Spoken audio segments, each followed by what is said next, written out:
Hello and good morning all of you. स्वागत आहे तुमचं मेगाबिट एज्युकेशनच्या युट्यूब चॅनलवर. तर चला बघूया आजचे आपले व्होकॅब्युलरीचे वर्ड्स, त्यांचे सिनोनिम्स, अँटोनिम्स, मराठी, हिंदी आणि इंग्लिशमध्ये मीनिंग्स बघूया. आणि जे पण सेंटेन्सेस दिलेले आहेत ते सेंटेन्सेस तुम्ही एकदा ट्राय करून बघा की ते सेंटेन्सेसचं मराठीमध्ये काय मीनिंग होऊ शकतं आणि सेंटेन्समध्ये वर्डला कसं यूज करण्यात आलेलं आहे. सो स्टार्ट करूया आपण आजच्या सेशनला. फर्स्ट वर्ड आहे आजचा आपला, तो आहे कन्व्हिक्शन. CONVICTION, conviction. कन्व्हिक्शनचं इंग्लिशमध्ये काय मीनिंग होतं तर a state of mind in which one is free from doubt. Okay, काय आहे? A state of mind in which one is free from doubt म्हणजेच काय होतं? कन्व्हिक्शन. सो हिंदीमध्ये याचं मीनिंग होतं दृढ विश्वास. मराठीमध्ये काय होतं? खात्री किंवा दृढ निश्चय जो असतो त्याला इंग्लिशमध्ये वर्ड यूज करण्यात येतं कन्व्हिक्शन. सो हिंदीमध्ये कन्व्हिक्शनचं मीनिंग होतं दृढ विश्वास. इंग्लिशमध्ये होतं a state of mind in which one is free from doubt. आणि मराठीमध्ये काय होतं? खात्री आणि दृढ निश्चय. सो सिनोनिम्स आहेत कन्व्हिक्शनचे रिझोल्युटनेस, सर्टनिटी आणि कॉन्फिडन्स. सिनोनिम्स आहेत रिझोल्युटनेस आणि सर्टनिटी आणि काय आहे? कॉन्फिडन्स. आणि अँटोनिम्स आहेत डाऊट, अनसर्टनिटी आणि हेजिटेशन. डाऊट, अनसर्टनिटी आणि हेजिटेशन हे अँटोनिम्स आहेत कन्व्हिक्शनचे. सो सेंटेन्स एकदा तुम्ही ट्राय करून बघा कसं इथे कन्व्हिक्शनला यूज करण्यात आलेलं आहे आणि काय कन्व्हिक्शनचा सेंटेन्समध्ये मिनिंग घेण्यात आलेला आहे. नेक्स्ट वर्ड बघूया. नेक्स्ट वर्ड आहे डाफ्ट. DAFT, डाफ्ट. डाफ्टचं इंग्लिशमध्ये मिनिंग काय होतं तर having or showing a very abnormal or six state of mind. Having or showing a very abnormal or six state of mind म्हणजेच काय होतं तर डाफ्ट. सो याचं हिंदीमध्ये मिनिंग काय होतं? मूर्ख. मराठीमध्ये सुद्धा डाफ्टला मूर्ख असंच म्हटलं जातं. आणखी काय होतं? एकतर आहे मूर्ख, वेडा किंवा मंदबुद्धी. सो डाफ्टचं मराठीमध्ये काय मिनिंग होतं मग? मूर्ख, वेडा आणि मंदबुद्धीचा. सिनोनिम्स आहेत सायकोटिक, मॅड आणि क्रेझी. सायकोटिक, मॅड आणि क्रेझी. आणि अँटोनिम्स आहेत नॉर्मल, वाईज आणि सेन्सिबल. नॉर्मल, वाईज आणि सेन्सिबल हे अँटोनिम्स आहेत डाफ्टचे. सो सेंटेन्स एकदा ट्राय करून बघा इथे डाफ्टला कसं यूज करण्यात आलेलं आहे. नेक्स्ट बघूया. नेक्स्ट वर्ड आहे आयर. IRE काय होतं? आयर. आयरचं इंग्लिशमध्ये मिनिंग आहे an intense emotional state of displeasure with someone or something. परत एकदा बघूया आपण इंग्लिशमध्ये काय मिनिंग होतं आयरचं तर an intense emotional state of displeasure with someone or something. म्हणजेच आयरचं हिंदीमध्ये मिनिंग होतं आणि मराठीमध्ये सुद्धा त्याला काय म्हटलं जातं? क्रोध. ओके, क्रोध किंवा राग जो असतो, तीव्र राग जो असतो, संताप जो असतो, त्याला इंग्लिशमध्ये वर्ड यूज करण्यात येतं आयर. सो हिंदीमध्ये आयरचं मिनिंग होतं क्रोध, मराठीमध्ये सुद्धा क्रोधच म्हटलं जातं. आणखी काय होतं? तीव्र राग, संताप आणि चीड.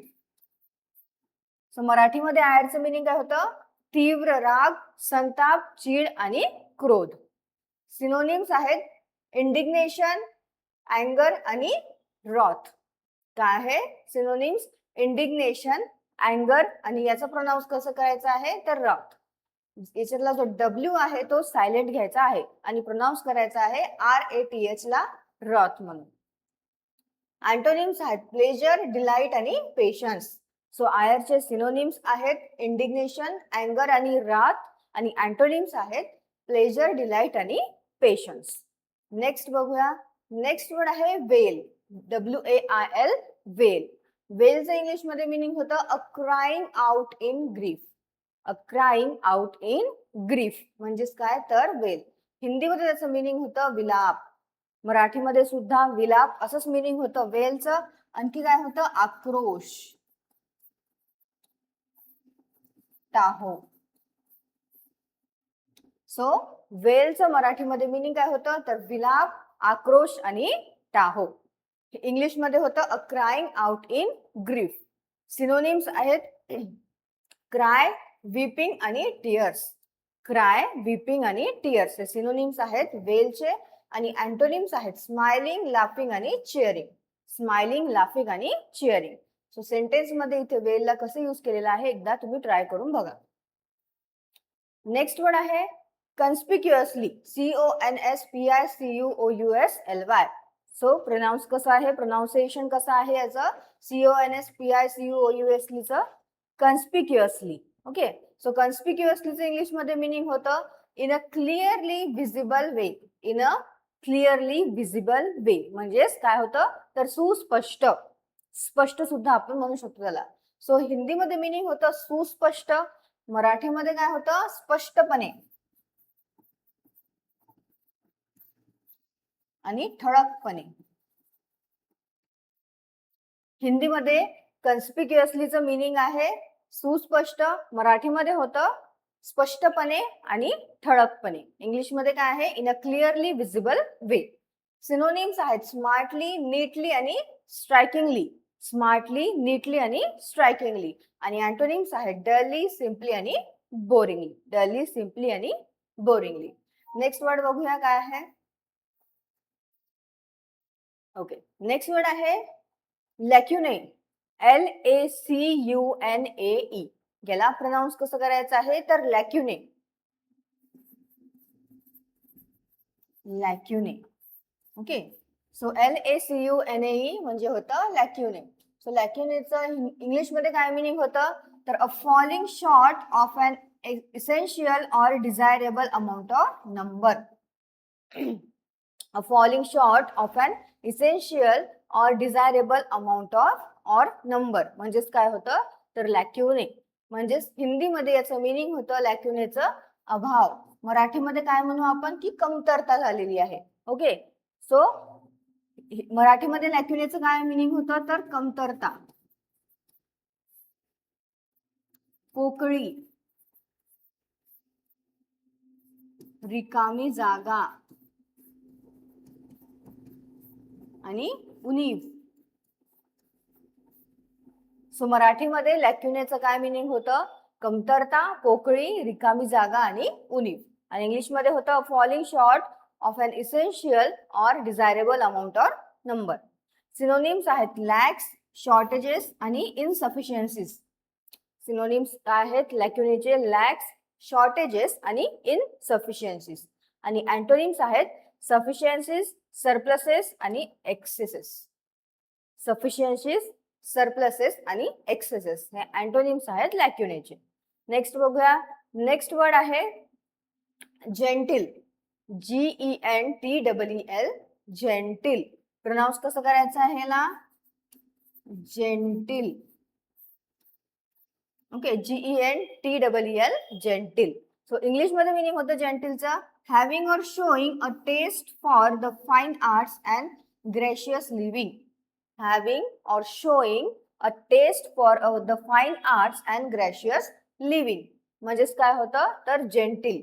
याचं हिंदीमध्ये मिनिंग होतं सभ्य. मराठीमध्ये सुद्धा आपण त्याला काय म्हणू सभ्य असंच म्हणू. सो जेंटिलचा मराठीमध्ये सुद्धा काय मिनिंग होतं सभ्य. आणखी काय होतं सुसंस्कृत, विनम्र. ओके, प्रतिष्ठित पण आपण त्याला म्हणू शकतो. सो जेंटिलचं काय आहे मराठीमध्ये मिनिंग सभ्य, सुसंस्कृत, विनम्र आणि प्रतिष्ठित. सिनोनिम्स आहेत सिव्हिलाइज्ड, कल्चर्ड आणि पॉलिश्ड. सिव्हिलाइज्ड, कल्चर्ड आणि पॉलिश्ड. आणि अँटोनिम्स आहेत अनसिव्हिलाइज्ड, इग्नोरंट आणि अनकल्चर्ड.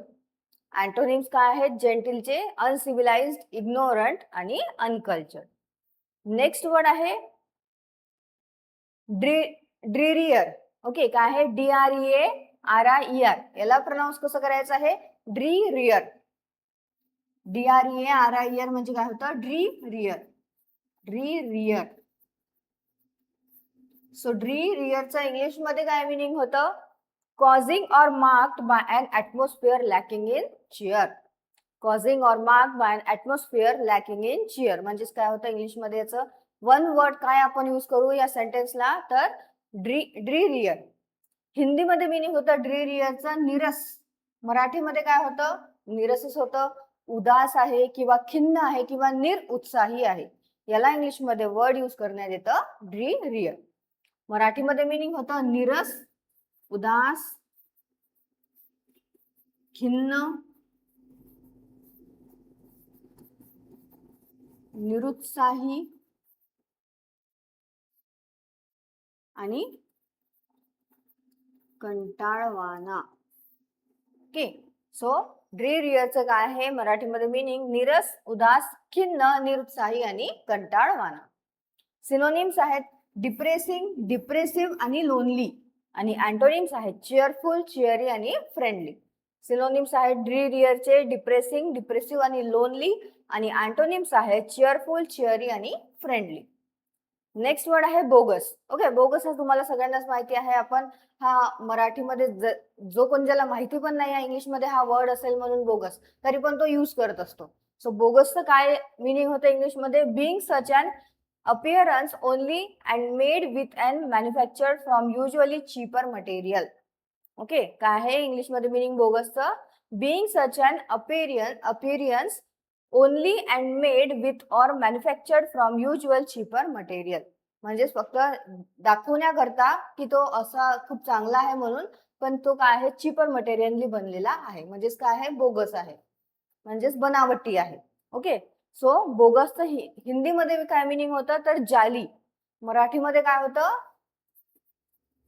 बनावटी, म्हणजे बनावट किंवा खोटा आणि दिखाऊ. सो बोगसचं मराठीमध्ये काय मिनिंग होतं? बनावट, दिखाऊ आणि खोटा. सिनोनिम्स आहेत फेक, आर्टिफिशियल आणि डमी. फेक, आर्टिफिशियल आणि डमी. आणि अँटोनिम्स आहेत रिअल, नॅचरल आणि प्युअर. रिअल, नॅचरल आणि प्युअर. आणि आजच्या सेशनचा आपला लास्ट वर्ड काय आहे तर आहे मरून्स. काय आहे? MAROONS म्हणजे काय होतं? मरून्स. मरून्सचं इंग्लिशमध्ये मिनिंग होतं to cause to remain behind. To cause to remain behind म्हणजे होतं मरून्स. सो याचं हिंदीमध्ये मिनिंग काय होतं? असहाय कर. ओके, असहाय कर. आणि हे मराठीमध्ये काय होतं तर एखाद्याला असं ओसाड ठिकाणी वगैरे टाकून देणे किंवा सोडून येऊन जाणे, त्याला इंग्लिशमध्ये काय वर्ड यूज करण्यात येतं तर मरून्स. ओके, सो मरून्सचं हिंदीमध्ये मिनिंग होतं असहाय कर. मराठीमध्ये होतं एखाद्याला निर्जन किंवा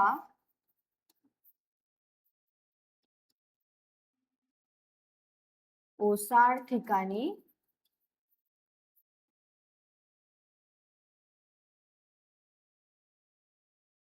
सोडून देणे किंवा निर्जन जागी